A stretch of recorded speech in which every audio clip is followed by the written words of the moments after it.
All right. If you'd like to sponsor Still Got Game, give us a call at 773-527-2961 or fire us off an email at podcast@tooltoplay.com. Hey now, welcome back, ladies and gentlemen, to Still Got Game, episode 3. Still Got Game is the official podcast of tooltoplay.com. I am, as always, Derek D. Smooth Nolan. And I am Joel Dude I Rock Albert. What is going on, Joel Dude I Rock Albert? Just got back from lovely LA. I heard there was a shindig out there that we attended. I don't remember the name of it, though. It's all a haze. I don't It's remember 4 days either. I of remember haze. it's a letter and a number. There's like a letter and a number. Yeah, exactly. Like B2, C7. B2. It's a bingo thing. It is a bingo thing. It's someone sinking someone else's battleship. I choose E4, by the way. Yes, that is true. So tonight's show is a little different. This is our E3 wrap-up show. We are not covering any gaming news. We're not covering new releases. Of course, there's fucking none of those besides The Last of Us anyway. But this show is all about what we saw at E3. So obviously last week, myself, Joel Dude I Rock Albert, and Tiffany Electrified Nolan were all out at E3. We covered the show, just about everything we can cover in a 3-man team or 3-man and woman team. And we sent those notes back to our extremely talented writing staff. And the Tool to Play homepage was full of great E3 news the whole time. But what we're going to do is we're going to give you in a nutshell our trip, what we saw, and we have our notes with us. You know, we're pro. That's how we're going to do this. We are pro. So sometimes we'll dip in the notes. Sometimes we'll shoot off the cuff. But we'll try to keep this. Traditionally, this show has gone 3 hours. Every E3, we say, okay, we're going to streamline it this year. It goes 3 hours. We try to say we're going to streamline it. It goes 3 hours. Now we have a lot of people watching via video, so we're going to definitely try to get this down to about an hour. And hopefully we'll try to just leave out some extraneous detail, and we'll go from there. Right, Jay? Let's do this. All right. So we arrive at E3. We all show up Sunday, and nothing really starts going on until Monday. And it starts off bright and early Monday morning with the Xbox media briefing. So obviously we saw a bunch of games there. Jay, I'm going to go through these if you have something to say. Sure. Interrupt and Let's say go. something. Let's do this. So we saw Metal Gear Solid: The Phantom Pain is what they led off with. Not typical of Microsoft, lead off with a Metal Gear Solid game, which was really nice. Yeah, for me, Metal Gear Solid, graphics-wise, out of everything from the briefing, was some of the best graphics that I've seen so far that they've produced. From pretty much all of the games that they showed from that point forward, Metal Gear seemed to have one of the better engines, which is really cool. And it seems like, obviously, they're bringing back Solid Snake. They're bringing back some of the oldies and the goodies. It's kind of a all-star list of everything Metal Gear Solid. That's what the game kind of appeared to be for me. Like, they brought everyone back. So, But new voice actors. Like we got Kiefer Sutherland in there, right. and but definitely exciting, and it is like the best of Metal Gear, and it's like, hey, look, you're on the Xbox now, baby. We gotta pull out all the stops. So yeah, definitely. What else is on that list? Oh, we got World of Tanks coming to the Xbox 360 for the first time. 60 million players of the World of Blank video games. So it's nice to see this finally come to the 360. We'll kind of get in more of this later because Jay and I had a chance to check this out firsthand. So I guess you want to just breeze right past that? Yeah, we'll go past that one. All right. Then there was Max and the Curse of Brotherhood for the 360. This was kind of the Little Big Planet looking 360 game. Like they dipped in, and Sony did the same thing during their presser. They were like, hey, we got some new stuff coming, but hey, don't forget we still got this console that we want to try to push for the next 6-7 months. So this game actually looked pretty decent, as did the next game, which was Dark Souls 2. Probably one of the best looking 360 games I've seen. Yeah, Dark Souls also was up there in terms of graphics. I'm not like a huge Dark Souls fan. I don't like it's more of one of those more punishing games, so you have to be a little bit more hardcore with your time. Oh, yeah. So, like, I'm kind of at the age now where I want to get in, I want to play, I want to get out. This is more of an infuriation sort of game for me, but it definitely looked cool. So it's on the list of, again, games that, you kind of get to see next gen. You get to see where it's going in terms of graphics and power. So cool looking game. Not my cup of tea at this point. Huge game, super popular there was the next one, Rice, Son of Rome. This is one of the better looking next-gen Xbox One games that we saw. This is, Roman centurion type battles and shields and spears and bows and arrows and fire and catapults and fucking everything that you could want out of a Rome game. And this was, I guess, for me, the coolest new. This was where they started getting into the new IPs, and it's kind of a thread that you'll see in the Xbox media briefing in general. I think they showed more new IPs than Sony did, and this was the first real one where people were like, "Whoa, this is not like anything that we've seen so far." Yeah, so it's cool. It was. I'm trying to think of the game. We said it together at one point, like that. It reminded us of something. I'm drawing a blank when we were watching it, but it's like a hack and slash, but it has a lot of the press A to do this ability, QuickTime stuff, QuickTime events, but not. It's not like you're always doing the same QuickTime event. Even in the time they showed us, it's a bunch of different QuickTime events, and the result of them is always different. And maybe you may have pressed X for 3 different QuickTime events where you're behind a guy, and one time you come up over him and you fucking stab him in the top of the head. Another time you slit his throat and pop his head off. It's just over the top fucking Roman Centurion action. So awesome. Yeah. And one of the cool scenes from that was when they were just kind of going into the castle, and there's these archers firing like millions and millions of arrows at them. I put it down in my notes, like it's just like a billion arrows, and you form this sort of wall of blockage where all the arrows are coming, and you have to time it where you say hold, and you put up your shield and you block the front guys arrows. Are up. The back guys are up over the top. It's like you see in the movies. It's so awesome. Yeah, it was really cool. And they showed you kind of breaking in and infiltrating into the castle, and then from there taking out key points, key pillar points, and stuff like that. So it's definitely got a little tactical aspect, but at that same time, it's got that hack and slash feel. Very cool game. Looking forward to it. Looked amazing as well. And it's going to be one of the newer IPs, obviously, but also one of the, I don't know if it's a launch title, but I know it's going to be probably one of the newer releases or the first releases that we see for the Xbox One. So that looked cool too. It's one of the 11 exclusive launch titles, or 11 exclusives for the Xbox One. Maybe not launch titles, but that was the difference between the 2 press conferences, really, is that Microsoft really came out of the gate with so many exclusive titles, a bunch of new IPs, bring back some IPs that you long forgot about. They really were great with that. And actually kind of leads to the next one, Killer Instinct.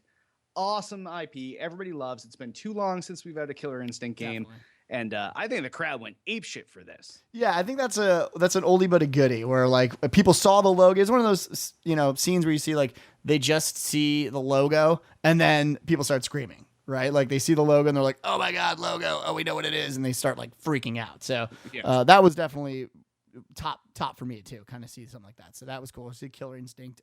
What else is on that list? Let's see. After that, we saw Sunset Overdrive from our friends over at Insomniac Games.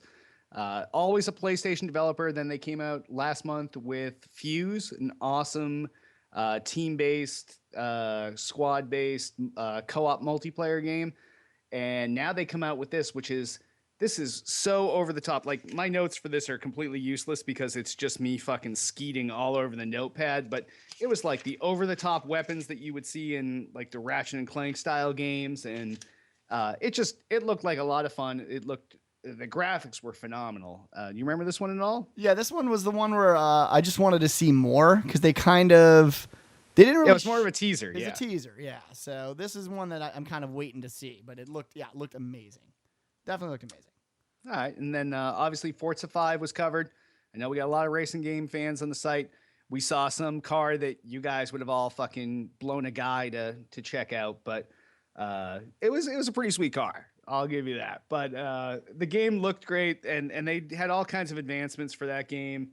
This Drivatar thing, which is basically the game learns how you play and then builds your opponents to be more competitive for your play style. Right. So now you're not playing some dumbass computer AI where you're hauling ass the whole time and you make the smallest mistake and there he goes right past you. Like it's not that. It's this thing knows how you play. It races just like you. And for a guy that doesn't like racing games, I found that to be pretty cool.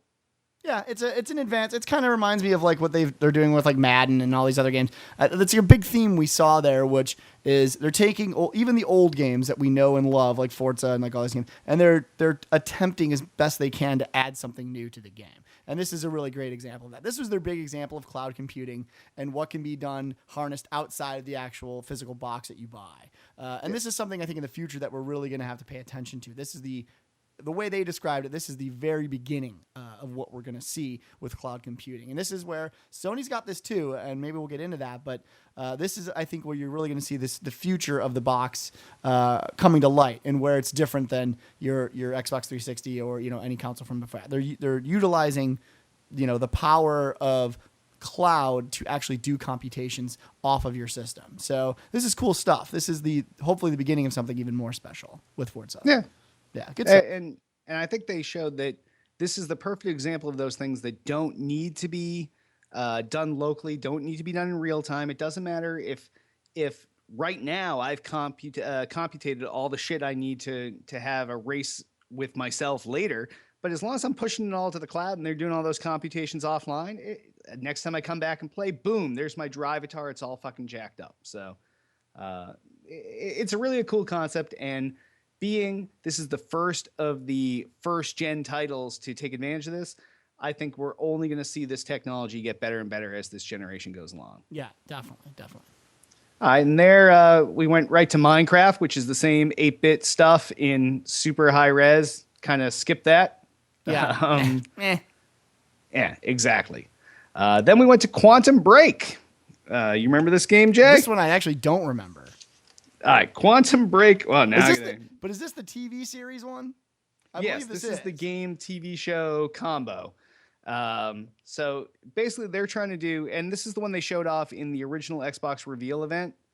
It was like when we saw it, it's when they stopped time and the guy went in there and pulled a girl out of mid-explosion and was like, fuck you, you're going to tell me what's going on. And then time kicked back in and the explosion finished happening. And it looks kind of like a cool concept, but hopefully they do better than Defiance as far as the TV show game combo goes. Yeah, I think that's kind of what we both thought when we saw it. It was like, oh no, now is everyone doing this Defiance thing? Like, hopefully, because Defiance is a weird thing too. The game everyone thought was going to be what everyone loved, and it turned out that the game wasn't that good, and the series just got renewed. So, and this, to be honest, the series is kind of shitty too, by the way. I don't even know why it got renewed. It's not good.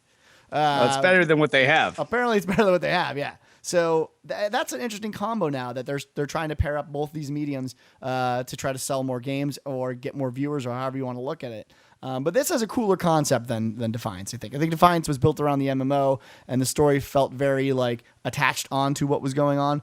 This is a cool concept all around. Scientists learn how to. I think it's like they've done something where time is able to be slowed down, but only for like certain people, right? Like, because they were slowing down time, but there was some other woman that they had like grabbed out of the time slow into like the fast time. It's really hard to even explain because it's insane. Yeah, it's definitely not a normal game, and it seems like something that we're part of the fun of the game is discovering this storyline of what the fuck is happening with time. And why you're able to do this, why other people aren't, why you can just grab someone that's frozen and pull them back into the actual timeline. So I'm kind of excited to see this. It really looks cool. Yeah, it definitely looks like a good game. And then this next one is good. Yeah, we all fell in love with this, and this is not either of our type of game at all. No. This is Project Spark, which is for lack of a better description, it is the Xbox One equivalent and an outshadowing of Little Big Planet and any other of those kind of create a game, open world tool set type games. This was just phenomenal. I'm not even sure if I can put into words what it is, but it's a tool set and it's a game creation tool, and it's actually fairly easy to do. Like, they showed one during the Xbox presser, and they sent off all these other people to do using the same I guess you call them starting items, and all these people created wildly different games in a fairly short amount of time. So this is something I'm really looking forward to. Yeah, it was one of those things where we both agreed at the same time, kind of like, this is not we wouldn't be the creators in this scenario. This is a cool thing. If someone creates it, we're not like geeky enough to sit down and sort of waste our time creating a game, but there certainly looked like there were possibilities where if the community got together and made something really cool, we would play that game or like destroy that game, I think is what we even said. Imagine if somebody from Tool to Play created a Tool to Play-esque variant of this game. Yeah. How much of our community could rally around and play that game? It's It's wide open at this point, and the tool set doesn't seem that hard to use, and it seems like it could be a lot of fun. Yeah, definitely. It's cool shit. We'll see. And I think a lot of people were saying that, again, it wasn't really difficult to do, and they had a demo running on the showroom floor where anyone could come in, and they were kind of showing you how to like build something really fast.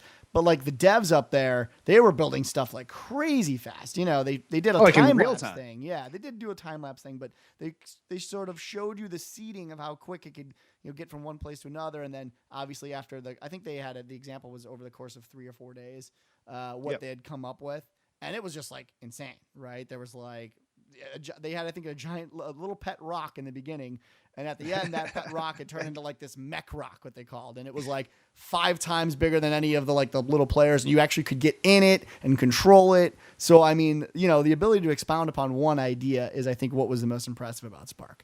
We'll see how well that actually plays out once the community gets their hands on it. I think that's the biggest thing, but from what they showed, it looked really cool. Exactly. Yeah.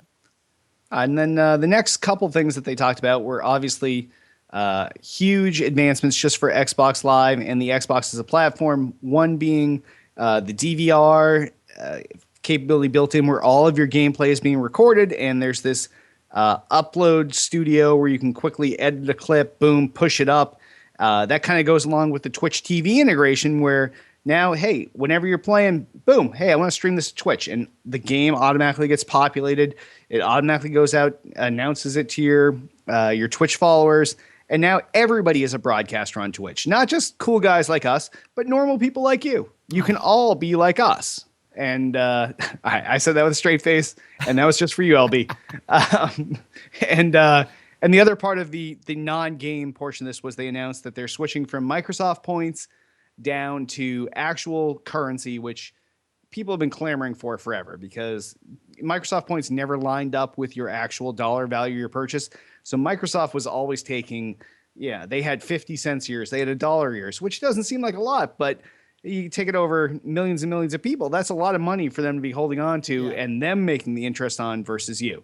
And the other thing was finally, once and for all, after people complaining about this for 10 or 11 years at this point, the friends list limit is gone. So now you want 100 friends, you want 1,000 friends, you want 10,000 friends. It doesn't matter. It's the limit has been removed. It's funny now too, because like now that I've gotten used to there being a limit, I don't really know that I need more than 100 people anymore.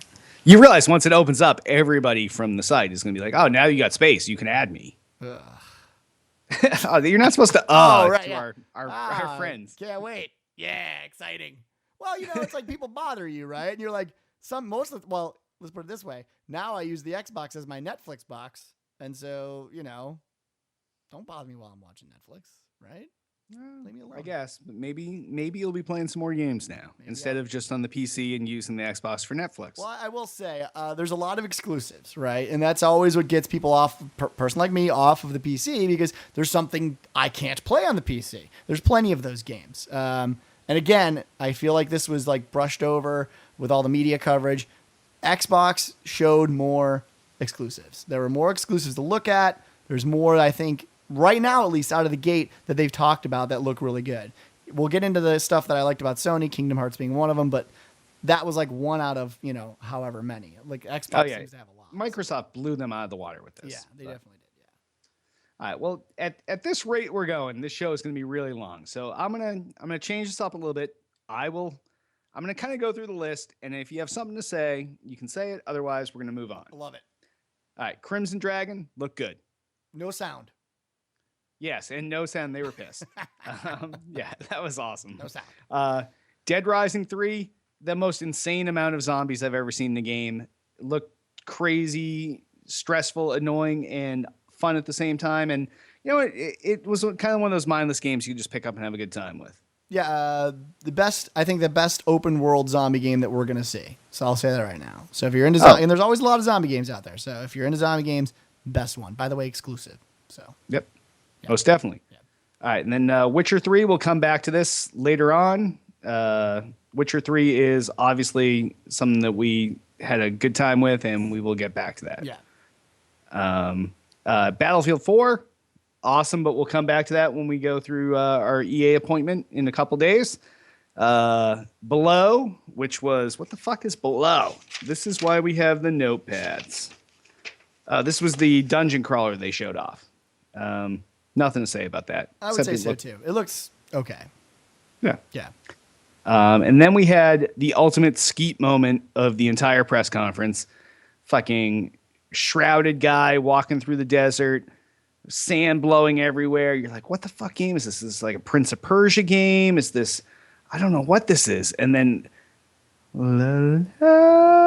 fucking Master Chief. Oh my God. Skeet.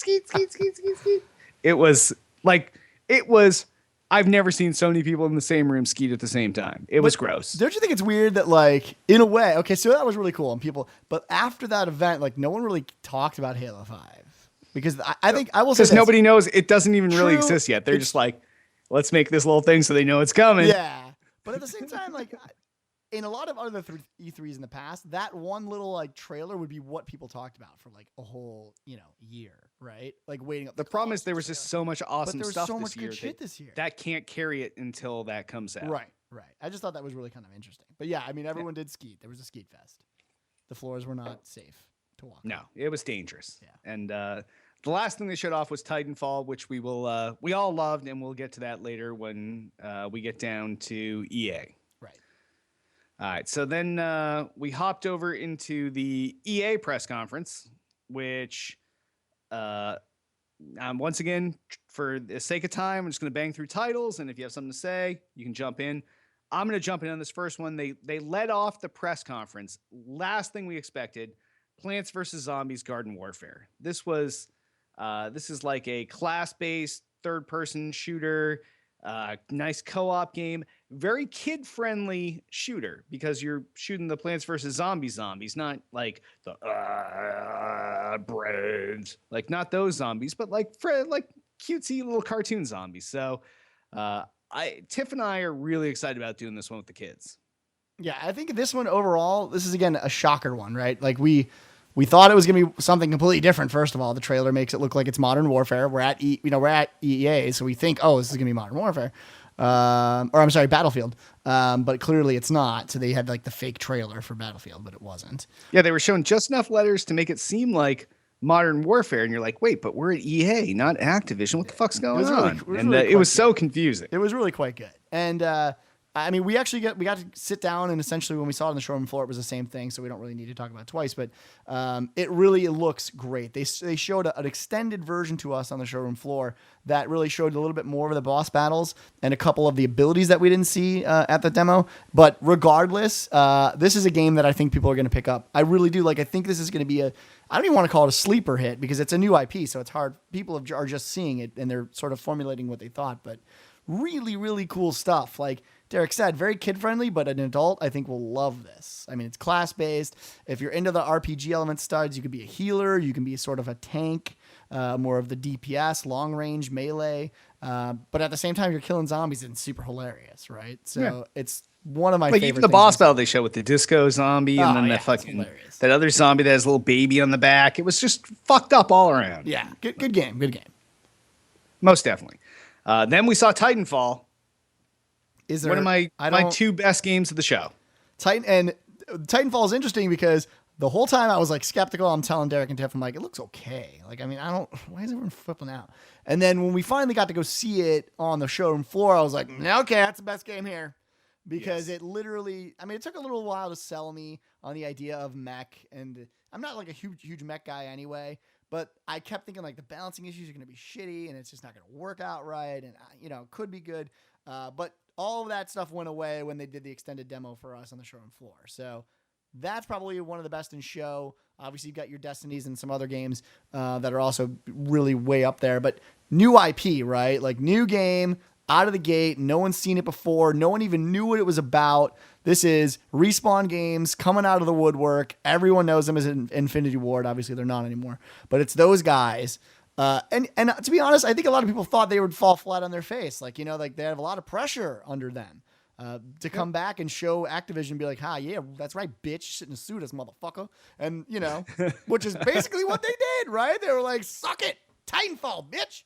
And it was, they're like, we're out of surgery. And by the way, we're not just okay. we're fucking, and they rolled out this like 40-inch cock, and they're just like, taste it. Yeah. That's exactly. I'm pretty sure that is exactly what went down. I'm pretty sure there was. It was tasty. I don't remember it that way, but I mean, if you say it went that way, I probably did.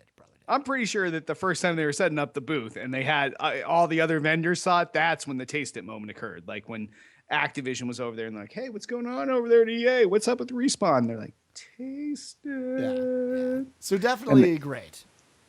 Yeah. I will say that. We all love that. Yeah. Then was the moment that popped out as a huge surprise during the presser, which was you saw a snow speeder and then an AT-AT, and you were like, oh, and it was fucking Star Wars Battlefront, and the crowd went apeshit. I think completely apeshit. Yeah, I was gonna say, I think out of all of the like surprise games that we saw, where it was like, oh, what is this?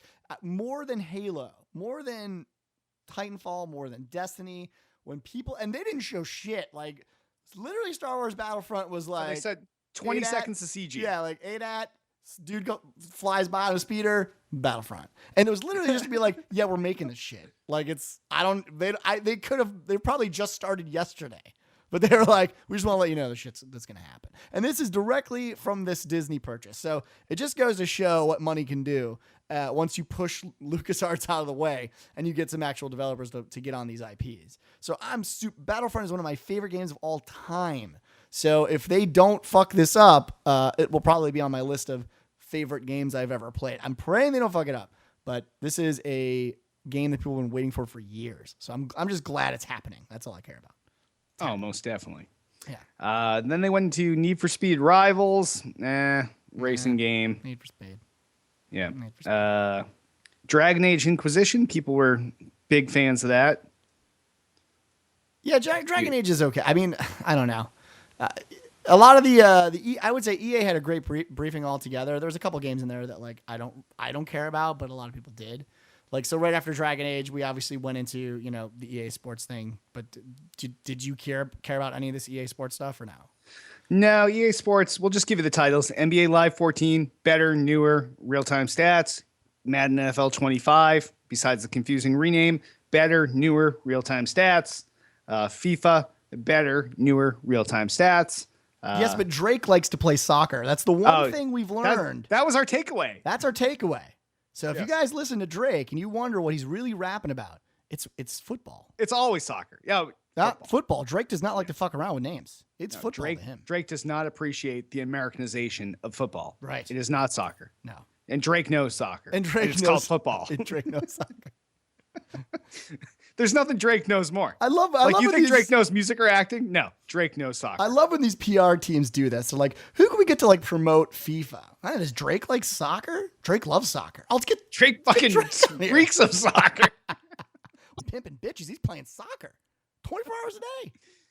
So yeah, there was no stronger spokesman for soccer. Like they could have had David Beckham out there and he'd be like, you know what? Drake knows more than me. So that's basically what it boiled down to. Drake was there. He told us how much he loves soccer and how this is the greatest soccer game that ever was. Then, of course, they followed that up with the UFC guy that used to hate EA, but then THQ fucked him, and now he's like, I've been waiting so long for EA to be my roids that I can't wait till our UFC game comes out because this is the partnership of a lifetime. Wow. And then they had a couple of UFC champion guys, like one from this UFC thing and one from this UFC thing, and they were like, yeah, that's right, UFC guy that's in charge of us. Yeah, I agree. And it was like an ass kissing session. But it really was. They had like prods in the back. They're like zapping them to like say nice things like EA is my Jesus over and over again. So yeah. Yes, it was kind of over the top and absurd. Yeah. Then they went into Battlefield 4, and this was the first time that we really got the taste of the secret behind Battlefield 4, because they came out, they're showing Battlefield 4, right, and you're like, oh, fucking can demo, whatevs. Here we go again. And then all of a sudden they're like, oh, by the way, and they open up this curtain at the back of the stage, and there's fucking 64 people playing in real time for the fucking press conference. Yeah, that was pretty cool. It was awesome. Yeah, and they also announced Commander mode is coming back. It was an old thing back in the day, if you've ever played Battlefield from back in the day. But that's coming back, which that allows you to essentially be a commander. You're not on the ground. You're not actually physically playing. In fact, they demoed it from what we believe to be a Windows Surface device. Could have been an iPad. We don't know. But we're assuming Surface. We're assuming Surface because but that was really kind of cool. So what the commander's allowed to do is essentially create strategic points on the map, send infantry to a map, or guide you essentially. And you get points if you follow the commander. So if the commander says, hey, you 6 guys, you meet up here and you do this. If you do that, that stops your ticketing system from going down. That gives you a buff, right? So if that's the difference between the old Battlefield where everyone's like, fuck the commander, right? I'm playing a shooter. I'm going in. I'm playing video games. Like you do what he says, and now there's a benefit to you. There's a benefit to your team, and there's a definitive benefit to your squad where now you can say, okay, our squad just got a fucking tank because we followed what he did 5 minutes ago and we went where he said, and we got some kills along the way and our ticket system was fucking up and now we got a tank to work with or whatever. So it really does play into like, hey, you know what? You follow him and it's worthwhile in the end. Yeah, it was pretty cool. And we saw a little bit more of the gameplay. Obviously the multiplayer was amazing, but me and Derek got to do that. So we'll do that later. Yeah. But Battlefield 4 is a great game. So if anyone was worried if it was or was not, it is. Don't worry about it. Most certainly. Yeah. And then they capped off their presser with Mirror's Edge, which people were definitely loving. And, this is something that people have been waiting for a follow-up for a while. The game looked great. The crowd went way more wild than I expected for this, but it definitely was something that people were looking forward to. Yeah, and it had a similar feel to Battlefront, everyone was freaking out about. But obviously, there's a smaller niche, I think, that play Mirror's Edge, but you still heard the roar of the crowd. I've never finished the first Mirror's Edge, so I can't say whether it's good or not, but I know that like people on Reddit and a ton of other communities have been waiting for this. So this is the theme of E3, which is all the things you wanted to see that you thought were going to get announced, except for Fallout, by the way. What the fuck happened there? But other than Fallout, all the games you wanted to see, Kingdom Hearts, Mirror's Edge, Battlefront, these games that like people have been waiting for are out or are coming out. So it's really interesting to see this happen. And again, they capped it off at the perfect time. This was the ending of their deal, and then we went on to Ubisoft. So overall, EA had one of the best openings and closings with the Plants vs. Zombies into Mirror's Edge. So kudos to them. I mean, they had a lot of great games coming. Oh, yeah. It was insane. Ubisoft, quick list. We're going to hammer through the top few because nobody really gave a shit about them. Rocksmith 2014. It's got a new gig mode that goes with it, and these guys will, learn you and jam with you. Splinter Cell Blacklist looks decent, but it's a Splinter Cell game, not my cup of tea. No. Yours? No, not me either. No. The one in here that does stand out, the Mighty Quest for Epic Loot, looks like one of those cartoony, over-the-top RPGs for the PC.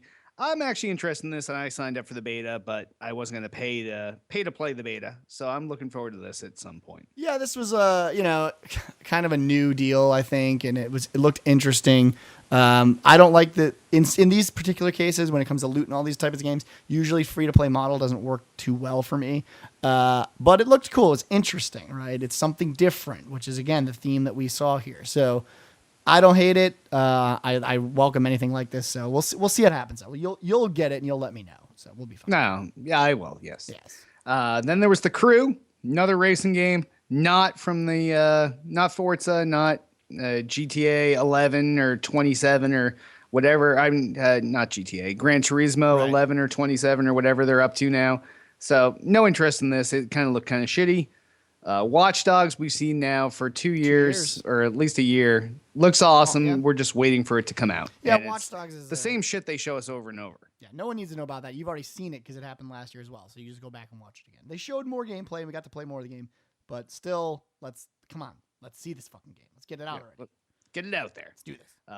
Assassin's Creed 4 Black Flag looked awesome. Now, Grant, we saw that last year. Tiff and I saw that at PAX East. The gameplay looks great, the story looks great, but it's one of those, we've seen enough of it, but Ubisoft needs something to pad their lineup, so they're showing it yet again because it's not out yet. Yeah, I don't know. I mean, it looks cool. You're a pirate. right? That's what people wanted, I guess. Pirates. Ship combat. Ship combat looked kind of cool. Again, if you're a fan of Assassin's Creed, you're going to like it anyway. Are they doing anything really new here? Not that I saw, but still, if you like Assassin's Creed, it looks like a good game. So there you go. All right. And then last but not least, Oh, man. something brand new popped the fuck up. Oh, man. And the skeets commenced. Oh, man. And that was The Division. And this was something Tom Clancy's The Division. And as you can see, there's a video rolled in the background here. And this is something that none of us expected to see at the show. It was brand new, newly announced. It looks amazing. It Just really does. between the graphics and the gameplay and the UI. What do you think, Jay? I mean, this was, believe it or not, one of my best in shows. It's kind of going through the cinematic trailer here. It's an RPG, but it's open world, so it's almost like an MMO.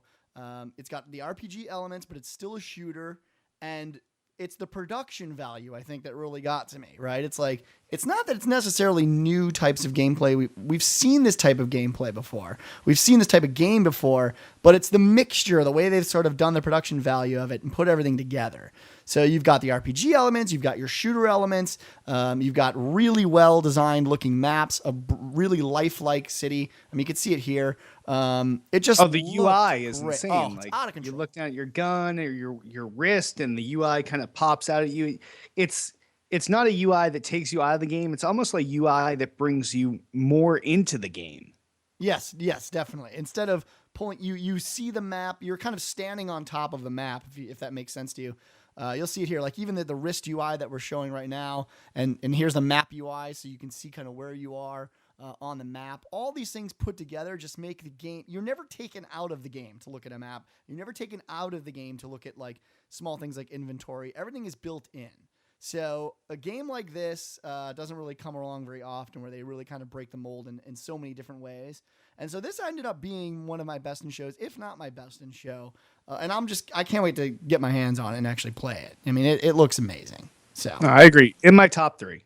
yeah, definitely my top 3. So yeah, check that shit out, guys. Check it out. All right. And then moving on to Sony, obviously a lot of the same stuff that we've heard over and over again. I guess the big things that they came out with ended up not being big things after all, because they led off with these exclusives, which were Kingdom Hearts 3 and Final Fantasy 15. But we found out after the fact, after the 24-hour moratorium expired, that those are not actually going to be exclusives after all. Which was really, again, Microsoft PR team. This is another thread you'll hear throughout this. Drop the fucking ball on everything. I mean, obviously they have an exclusive announcement deal with them, but there's no follow-up. So yes, Kingdom Hearts 3, one of my favorite games. First of all, Kingdom Hearts 2, one of my favorite games of all time. Another skeet moment for me, but will be available for people. I mean, you're not locked into the PlayStation with it. So this was like, honestly, when we saw this, I said to Derek and Tiff, well, looks like I'm buying a PlayStation, because that was it. That for me as a console seller. I'll buy it. But then I'm like, I don't really need to. I mean, I'm still gonna, because I want to have all the consoles anyway, because I'm a weirdo. But yeah, not really exclusive. Final Fantasy, not exclusive. So I don't know. What were the exclusives? Were there any? The exclusive they showed were part of their like small developers or indie developers program. They didn't really show off any AAA exclusives. Like after that, they showed all the exclusives were just the exclusive announcements. Like they showed off Elder Scrolls Online. They were the first ones to show Destiny, but there was no real exclusive, like top-notch titles that were shown off there. Yeah, no, nothing like out of control. I think like Clash, or I can't remember the name of the game. There's a couple interesting games that are different that looked really good. But obviously what stole the show here was, well, two things. They directly shit on Microsoft's face.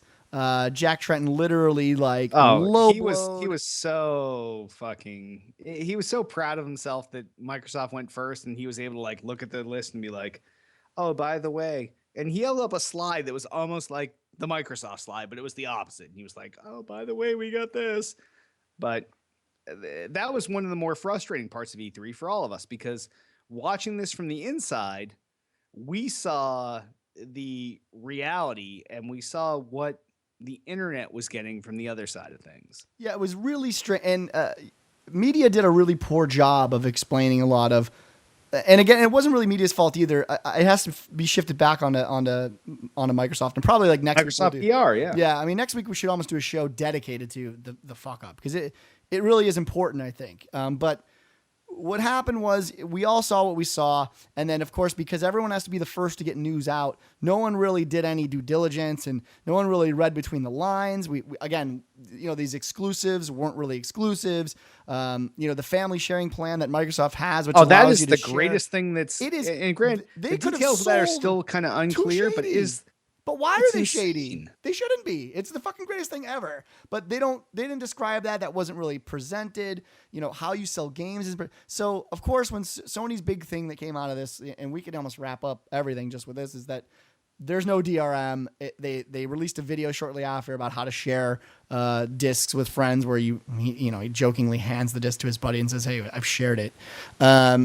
It was a clusterfuck for Microsoft, and Sony did a great job of capitalizing on poor PR.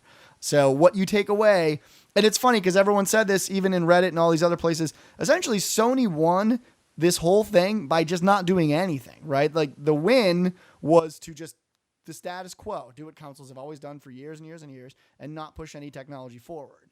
And that's how they won. I mean, nothing. They announced no DRM as though it was a feature, but it's always been this way. This is not a new thing. And people shat on Microsoft for being like, "Oh, DRM," but it's always been that way with Steam. Right. Steam has been this way for years, and we're having our own raging battle. If anyone wants to go look in the Tool to Play forums, we have a raging battle. Adults are even battling over it now. And it's back and forth. And the reality is, if you have the money and you want to buy both, or if you find... One thing I'll agree upon is if you don't have the money and you want a console, then Sony's probably the best bet for you. You're going to save $100. Are you going to get the same value? No, because if you want to have motion and everything else, well, now you need a PlayStation Eye, you need some moves. Also, now Sony PlayStation Plus required for multiplayer. So now they have their Xbox Live required equivalent. So it's no longer a this Microsoft is a charge service, and PlayStation Plus just gives you like a couple of free games a month and this and that. No, you actually, if you want to play multiplayer on PlayStation Plus, you're in for $5 a month, just like everybody else. So, and the other faux pas Microsoft didn't announce at their press conference was that you get a year free when you buy an Xbox One, which is saving you more money on your Xbox Live subscription. So, again, Sony had a fantastic press conference. They hit all the key points that they needed to hit. They did it well. Their games are great, but this when you package everything together, they're the same architecture, they're almost the same console. So it's where you're going to see these new IPs, where you're going to see these exclusives. That's really where you should throw your money, in my opinion. If you don't care about any of this DRM stuff and it doesn't affect you, go where those exclusives are. Go where your friends are. Play with who you want to play with and these things. So great overall from Sony. You have to give them all the credit in the world. They capitalized on stuff that Microsoft should have been ready for, but that was their presser, and it was good for a lot of people. Oh, well, let's go to pre-orders, Jay. What do you have pre-ordered? Pre-order right now, I got both. So, I mean, I originally wasn't going to get the Sony. When I found out that it was cheaper, $100 cheaper, that actually was a selling point for me. Because you'd already bought one, and then it was cheap enough to buy a second. Exactly. Like the $100 off made it feel right for me. I may cancel, depends on what happens once we get to this date. But I did pre-order both, and I'm assuming you did as well. Well, here in the Nolan house, we have 2 Xbox Ones pre-ordered, and we only have 1 PlayStation 4 pre-ordered. So read into that what you will, but obviously where Tiffany Electrify, Nolan and I are centered on this. So you're going to play both, though. Oh, yeah. There's no doubt. But I think that the dominant portion of our gameplay, because it's where our friends are, too old to play, talking to you. Right. That's where we'll be on the Xbox One. Yeah, definitely. And one of the cool other features that they obviously have that is better than I guess the Xbone is, at least if you own a Vita, which you guys do, you can play all those games like sitting on the toilet taking a dump. Oh yeah, that's fantastic. PS3 games, PS4 games. You gotta go take a shit. Boom. You're like, oh yeah. Back touchscreen. Boo boo boo. Dual fucking analogs. Boom boom boom. Back touchscreen. All right. That was too much of shitter talk. Wow, that was a lot of shitter talk. All right. So anyway, so on Monday night, we capped off the Gunner party. Good friends over at Gunner Optics. Megu, thank you so much for including us. And we had a blast. Their party was in the middle of fucking nowhere. Like a $50 cab ride out to some sketchy warehouse in the middle of nowhere, but it was actually a good party. Yeah, it had a rapey feel to it. I think when we drove up. Yeah. Like, It definitely, you felt like you were going to be dropped off to a rape den, Yes. but it was not a rape den. It was an actual awesome party. Yeah. Although the bathrooms were weird there. Yeah, one bathroom for everyone in a small Actually, there were area. two. Was there huge, two? Huge warehouse, 2 bathrooms. Where's the second bathroom? But See, I didn't even know this. One was at the front, one was at the back, but they were both one stall bathrooms, like unisex. So it was like a shitter in a bathroom. So it was a shitter, a sink, and a door. And there was one in the front, one in the back for like a couple hundred people. And you just can't feel like cool coming out of a shitter like that, or going into one. And then you come out and there's like a girl waiting behind you, and you're like, I just destroyed that bathroom. That's why you only pee until you go to Subway. Then you have no choice. But we'll get to that We'll on get to that Wednesday as well. night. Yeah, we'll do that. We'll do that later. All right. So then to keep the show moving, we were moving to Tuesday. Jay and I started off. Tuesday is the lightest appointment day of the week we have because the show starts late and there's no Nintendo press conference this year, which is why traditionally the show starts 2 hours later. And we have Packers party in the afternoon. So we keep this day short, concise, and to the point. So we had 2 appointments that day. Jay and I had a 2-hour appointment with Bethesda. Tiff had a 2-hour appointment with Square Enix. So Jay and I saw 3 titles at Bethesda. We saw The Evil Within, we saw Wolfenstein: The New Order, and we saw The Elder Scrolls Online. Now, The Evil Within is the fucking scariest fucking game I've played I've seen in a long time. Yeah, I will say we wrote a bunch of notes down, and one of the big themes that the developer there was trying to kind of convey is they want to go back to the old school Resident Evil feel. Now Resident Evil is more of an action game than survival horror. It's moving into that action sort of scene, but this time around it is all about, you know, how many bullets do I have left in the gun? I can't waste 6 bullets here. I'm going to need at least 3. That was the key to what they were saying. Is like, Yeah. ammo is fucking really limited, so you Can't better find think it. about some stealth shit. Yeah, can't find it anywhere. So it's all about preparation and knowing where you're going to go, what's around the next corner, how you should handle the situation, and they freak the shit out of you as much as possible. They've got the slow music playing in the background. You know that's that tense, like, you know, beat of a drum that's getting louder and louder, and you know some shit's going to happen. Or you hear somebody getting hacked apart like fucking 4 feet from you, and you can like turn your head and watch it, even though you're out of there, and you're like, oh my god, this is it's just brutal. And then there's this whole like mind fuck part of the game where there's one scene where this big wall of blood hits you, and boom, you're out of the game, you're somewhere else, and you're like, what the fuck just happened there? And it was scary. It's like those games usually don't affect me that way, but that is not a game that I would like to play at night in the dark at all. There was some jumping up and down there for us. Yeah, there was a simultaneous jump. Yeah. We both noted in our notes. I was like, Jay jumped like a pussy. So did I. But Wow. That's just mean. But very true. Yes. So yeah, that was very good. And what did you think about the Wolfenstein New Order? I wanted to like this Me because too. they came into it saying, this is done by people that love Wolfenstein. They wanted to do it justice, and they wanted to undo the mistakes that happened in the franchise.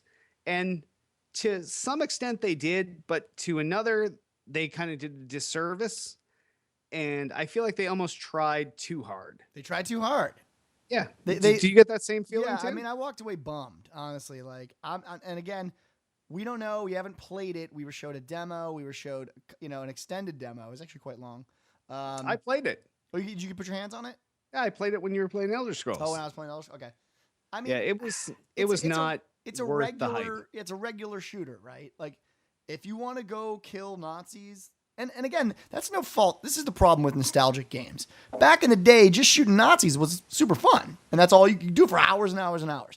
When you get it back, and we've had all these innovations in game development and storytelling and all these things, they really that's their innovation in Wolfenstein. They're trying to get more story in there and make it more engaging, but the gameplay itself That's not hasn't what we want. changed. It's just the same. You get different funky guns that do different weird shit, and you shoot bigger and bigger bad guys until you finish the game, right? So if you're into There were that, cool guns. There was They the were gun cool. that you could use the secondary trigger and cut Sure. through the chain link fence, but it is definitely not the Wolfenstein of old No. that they were pitching it as. And almost, and you and I joked about it, but I'm almost half serious about this. You know what?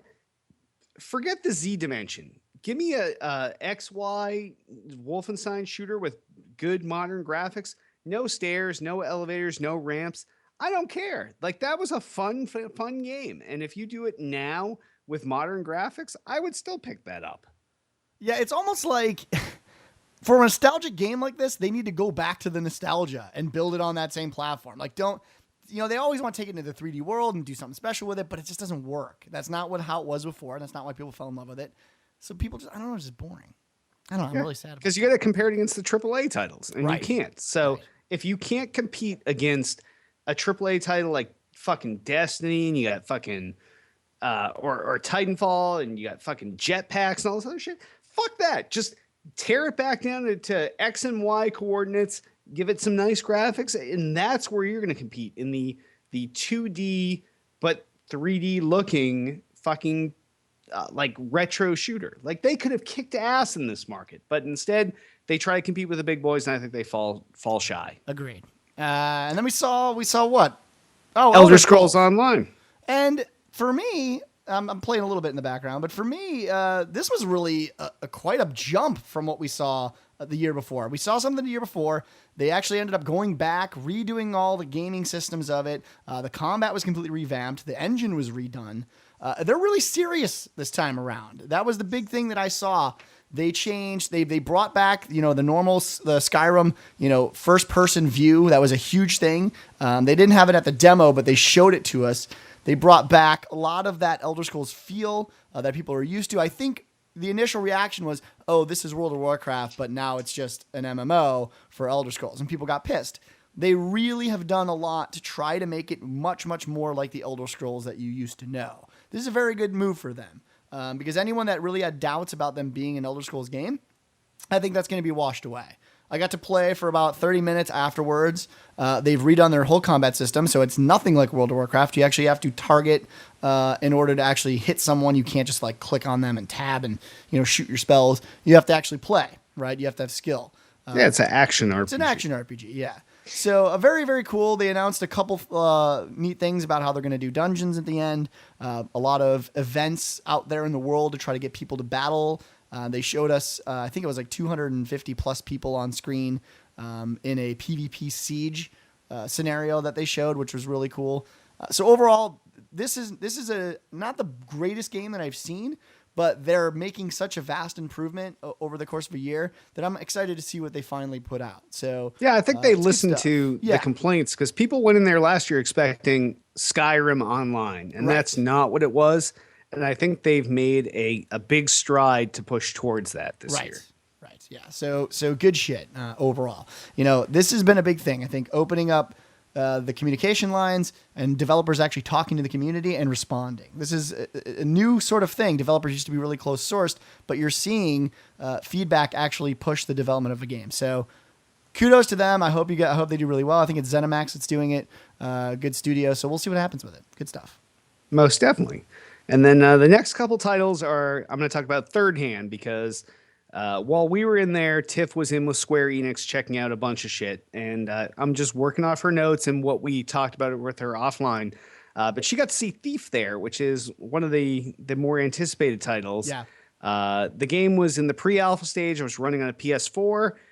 They made it clear this is a reboot, not a prequel at all. So it's like, let's back up to the Thief origin and redo that whole thing. In the game, you choose how you approach the gameplay. So it's you can either go stealth or you can go badass. But remaining undetected like a thief is fundamental to the gameplay of the game. Right. You can use your underwater arrows to knock out torches and all these kind of cool gameplay things. The gameplay is really dark. It's really stealthy.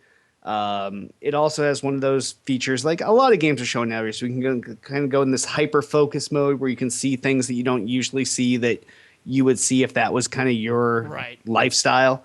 There's also some platforming puzzlers in the game. It's for the most part a first-person game, but there is that third-person view in places like when you're climbing a ladder or scaling a building or whatever like that. It's aimed for a 2014 release, but this is something that a lot of people have been looking forward to. A lot of people have been waiting a long time for, and from what Tiff was saying, it looks awesome. Also there, she saw Murdered Soul Suspect was the other big title. This is basically the game starts off and the main character watches his own death and then transitions into this supernatural being. And the goal of the game overall is to solve your own murder. So That's pretty cool. Oh yeah, it's a great concept. The guy was a badass when he was alive, and he's stuck in this like middle purgatory dimension called Dusk. It takes place in Salem, Massachusetts, here where I live. Well, not in Salem, but in my state here. So it's obviously that creepy time period, creepy place. You know, you can possess humans. You can do all these crazy things in the game. But what's going to happen with this is I have a feeling this is going to be one of the bigger titles in the next year. It is awesome. Yeah, and really cool. and Tiff loved it. And, you know, I can't say enough good things about this. Yeah, it's one of those, again, new IPs. This is crazy, right? Like that's what we're seeing now across the board. Is it's almost like everyone was waiting for this E3, waiting for these new systems to finally talk about what they've been doing, you know, for the last 5 years of their lives. And a lot of these games aren't done. So it was a really interesting thing to sort of see, you know, games that they've been working on for 5 years. And when you kind of ask, like, where are you in development? What's the launch of this game? There are very few launch titles were announced that people kind of have to keep that in mind. Most of it, you just know it's coming out like 2014, maybe 13, but these are just new IPs, new ideas. I'm loving it. Like, I'm just loving it, seeing all this stuff. Yep. So much good stuff going on. I can't wait to see what they come through with this. Yeah. And then I guess the last things that we had on Tuesday were obviously the reason for the short day is Winter Pactor's party, which is not a party. It's more of he calls it a networking event. And, you know, this is literally my favorite party of the year, being a non-party. We see, all right, let's put it this way. When you're at home and you're watching everybody on the Microsoft press conference, you're watching everybody on the PlayStation press conference, you're watching EA, you're watching Ubisoft, those are the people at this party. And actually, we posted some pictures of us at the party, and Peter Moore happened to be in the background from us.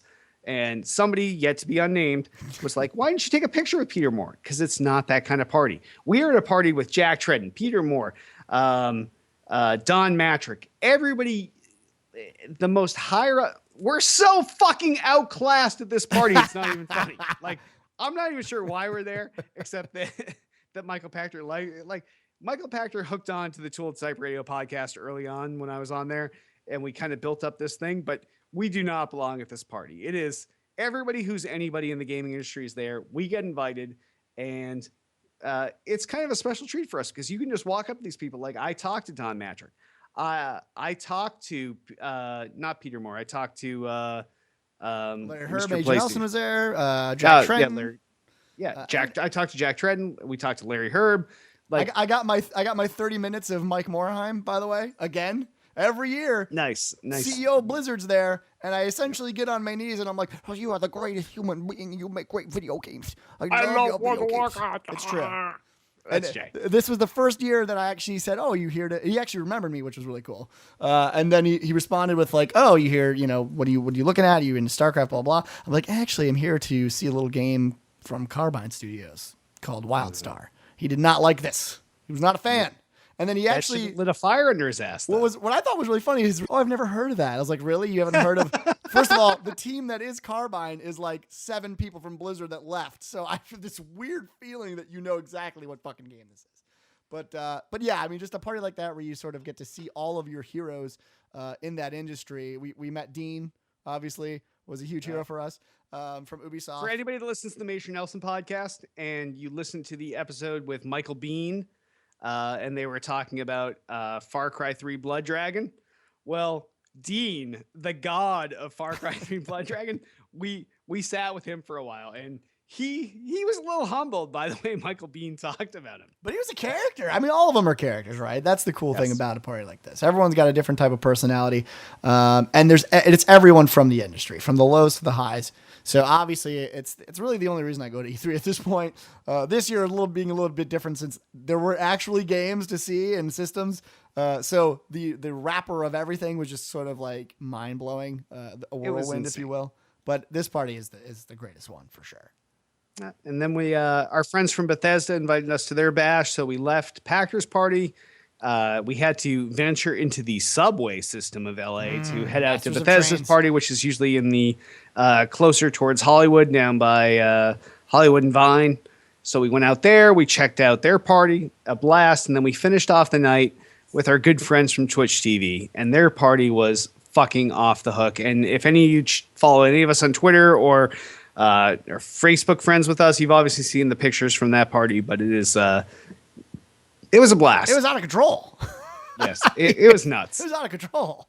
Some of these It was gamer huge, parties- over the top. The venue was awesome. We've been to that venue now, I Yeah, think it's 3 years in a twice row, with- but yeah, it was 3 or 4 years, insane. I think, yeah, I mean, it was, that's one of those. So it's weird to go, you shift yourself from like a Packer party, which is very much suit and tie, martini, to the Twitch party, Highbrow. which is like some guys hanging on the ceiling. There's a dude pissing on another dude. It's out of control. Complete pandemonium. So It's always the hardest to get dressed for Tuesday night because you need to wear something that's business appropriate for a Packers party, yet will transition into a party attire for things like Bethesda, especially Twitch. So I wore some, a green button down, but you never know what to wear because it's one of those fine balances of attire. And I think we all did pretty well this year. yeah. So if you guys want styling tips, by the way, we give those out now too. Oh, most def. Yeah, most stuff. All right. Well, that's how Tuesday night ended up. And speaking of ended up, here's a little tidbit for you guys. You think you're getting the whole show? You are not. Because of tonight's supersized episode, if you want to hear the rest, you want to hear Wednesday and Thursday of E3, and you want to hear exactly what Destiny, happened and what goes on, Titanfall. you're going to have to tune in 2 nights from now, Thursday night, same bat time, same bat channel, twitch.tv/tooltoplay. Derek Nolan, Duty Rock, boom. We're going to be here again, and we're going to finish out our coverage, and hopefully we'll fit in the same thing. It'll be another hour or so of great coverage of what we saw at the show, and hopefully you'll all be appreciative of that, but we can't do a 2-hour live video show. It's just too not long. what people want. And YouTube If won't you're let he- us. So Yeah. If you're here watching us, I'm sure you're cool with it, but people online that are going to be picking this up or not, they just want a nice 1-hour snippet, maybe an hour and 20 minutes, hour and 15 minutes, but 2.5 hours. What's going to happen after this? There's so much shit we're covering. It's not going to fit in another hour and 10 minutes. no, because now So- we need to actually talk about the games that we played and what we loved about it. So we've kind of covered a little bit. We have a little bit more to go, but there are some games. Obviously, people want to know about Destiny. They want to know about Titanfall. We got to see a little bit more. There's some games that I played hands-on that probably people don't know about, like WildStar, that I would love to talk about. So we just don't have time. There's just not enough time. Can't do it. So tune back in Thursday night, 7 p.m. Eastern, 4 p.m. Pacific, twitch.tv/tooltoplay, and we will finish this up. But before we get out, the usual housekeeping stuff. You can follow Tool to Play on Twitter, twitter.com/tool-to-play. You can follow the podcast on Twitter, twitter.com/still_got_game. I am on Twitter at twitter.com/Derek Nolan. And I am twitter.com at Dude I Rock. Also, Facebook the fuck out of us. Facebook.com/tool-to-play, Facebook.com/Derek Nolan. Facebook.com/Dude I Rock. And please rate and review the podcast on iTunes. Now, Still Got Game is on there. So if you go to iTunes, search for Still Got Game, just give us 5 stars and tell people how awesome we are. And we look forward to seeing you in a couple days. So I'm not sure how I'm going to release this, whether on iTunes, this will be in one big show as audio or 2 separate shows. But we're still gonna call this episode 3. This is either 3.1 or 3.5 or 3.A or something. But when this hits iTunes, it's probably gonna be one big long podcast. Yeah. But like I said, tune in 2 nights from now, Twitch TV /tool-to-play. We will finish this up, and once again, every week, Monday nights is our usual night, 7 p.m. Eastern, 4 p.m. Pacific. Twitch.tv/tool-to-play, Tool to Play presents Still Got Game. Love it. And on that, I am Derek D. Smooth Nolan. And I am Joel, Dude I Rock Albert. Peace the fuck out. Love E3. Oh, heart. Heart. I heart you. And we'll see y'all in 2 nights. Peace. Good stuff. So Oh, who man. feels like they got left with a cliffhanger? I love Nobody's cliffhangers. talking in chat. No one gives a Everybody shit. hates us. Everyone hates us. Well, you know, that's the other thing too. Is like there's games that I don't want to rush it too because there's just I want to talk a lot about Titanfall and I want to talk a lot about especially like Battlefield and especially the experience, Destiny. Destiny, like we played. It's those one thing to games. rush through the pressers, but it's another thing to rush through our game coverage. Yeah, so that's bad. That's bad stuff. Yeah, pressers don't matter because everyone watched the pressers.